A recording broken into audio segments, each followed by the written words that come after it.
yang harus diperhatikan oleh orang yang hendak sholat.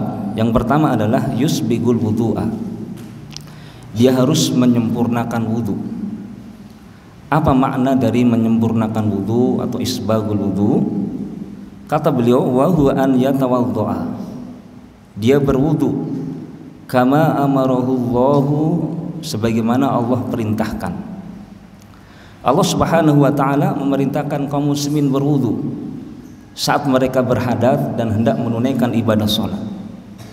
Amalan biqaulihi subhanahu wa ta'ala, dalam rangka mengamalkan dan menunaikan firman Allah Subhanahu wa ta'ala dalam Al-Qur'an, yaitu di suratul Maidah di ayat yang ke-6. Allah Jalla wa Ala berfirman, ya ayyuhalladzina amanu idza qumtum ilas salati faghsilu wujuhakum wa aydiyakum ilal marafiqi wamsahu bi ru'usikum wa arjulakum ilal ka'bayn.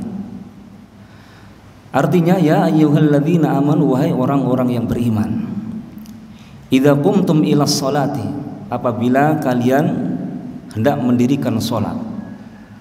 Para ulama menjelaskan, apabila kalian hendak mendirikan salat dan dalam keadaan kalian berhadas. Artinya perintah untuk berwudu ini bagi mereka orang-orang yang memang sudah berhadas, artinya wudunya batal. Diperintahkan oleh Allah Subhanahu wa taala untuk berwudu. Pertama, faghsilu wujuhakum, maka basuhlah wajah-wajah kalian. Wa aydiyakum, dan kedua tangan kalian, ilal marafiq, sampai ke siku. Wamsahu bi ru'usikum, dan usaplah kepala-kepala kalian. Wa arjulakum ilal ka'bain, dan basuhlah kaki-kaki kalian sampai mata kaki.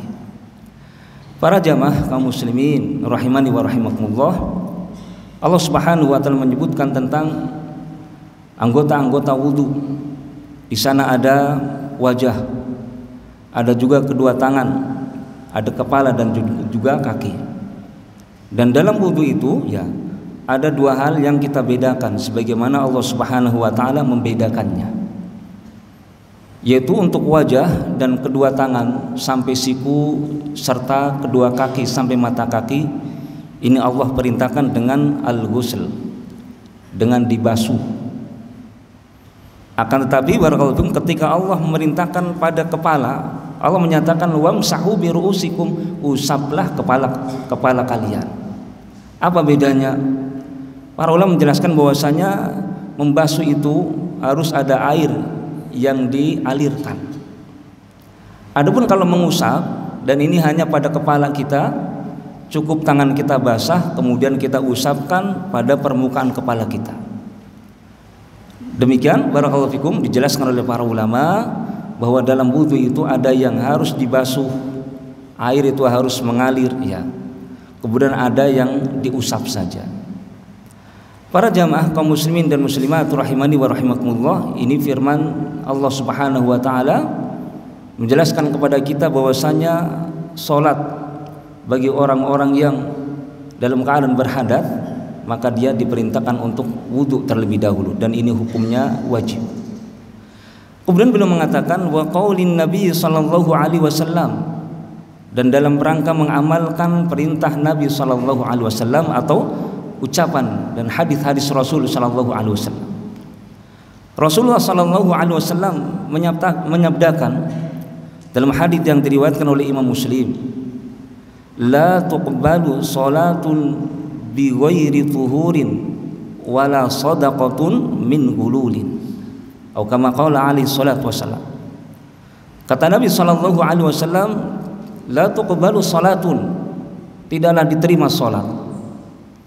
Penafian tidak diterima artinya tidak sah. Ya. Barakallahu fikum, ya. Nafyus sihah. Tidak sah salat bi ghairi tuhur, tanpa bersuci. Artinya seorang yang dalam keadaan berhadas, ya, kemudian dia salat tanpa berwudu, ya. Barakallahu fikum, maka salatnya tidak diterima oleh Allah Subhanahu wa taala, artinya tidak sah. Wala shadaqatun min gulul, dan tidak pula diterima sedekah dari harta-harta yang diberikan yang merupakan hasil dari gulul, penilipan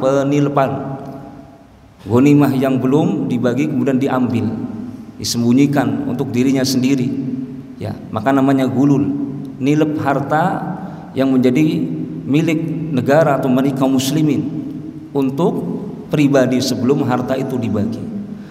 Maka pada jamaah sekalian kaum muslimin dan muslimat rahimani wa rahimakumullah, ya, Nabi SAW menyabdakan tidak diterima sholat. Artinya di antara syarat sahnya sholat kita adalah berwudu.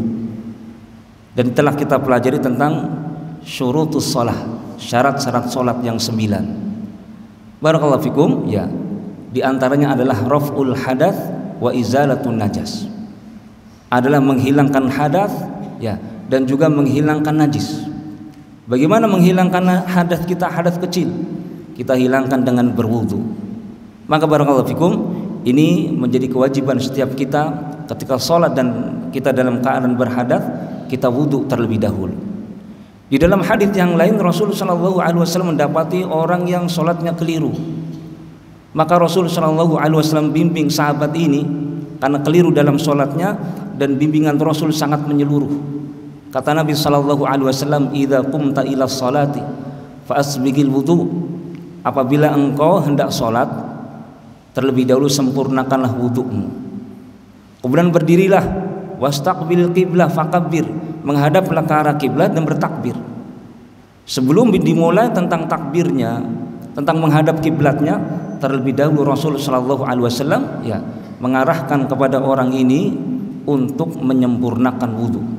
Artinya melakukan wudu sebagaimana yang diperintahkan oleh Allah Subhanahu wa taala, dan dengan mengikuti tuntunan Nabi kita Muhammad sallallahu alaihi wa ala alihi wasallam. Ini hal yang sangat penting. Yang pertama disebutkan oleh beliau dalam risalah yang ringkas ini adalah kewajiban berwudu dan menyempurnakan. Bagaimana wudu itu bisa sempurna? Maka wudu akan bisa sempurna apabila kita tunaikan sesuai dengan perintah Allah dan mengikuti contoh atau tuntunan dari Nabi Muhammad alaihi salatu wasallam. Barakallahu fikum.